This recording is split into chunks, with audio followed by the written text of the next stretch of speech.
बिस्मिल्लाहिर्रहमानिर्रहीम।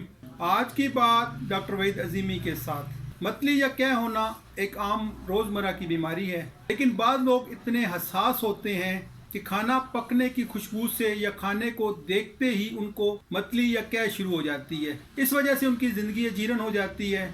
वो खाने की खुशबू बर्दाश्त नहीं कर सकते, खाने से उनको नफ़रत हो जाती है। खाना सामने आते ही उनको मतली और क्या शुरू हो जाती है। खाना पकते वक्त उनका घर में रहना दूभर हो जाता है। खाने की खुशबू से फ़ौरन ही उनको मतली क्या हो जाती है, तकरीबन उनको वशी का दौरा पड़ जाता है। ऐसे लोगों के लिए खाना खाना भी एक अजाब बन जाता है। वो खाने से नफ़रत करने लग पड़ते हैं, वो ज़िंदगी से बेजार हो जाते हैं। तो ऐसी हालत में होम्योपैथिक दवा काल्चिकम 30 3 कतरे सुबह दोपहर शाम इस्तेमाल करें। इस दुआ की चंद खुराकें ही इंशाअल्लाह ताला आपको शिफा की राह पर गामजन कर देंगी। फ़ायदे की सूरत में हमें अपनी दुआओं में याद रखिएगा और अपना बहुत ज़्यादा ख्याल रखिएगा। शुक्रिया।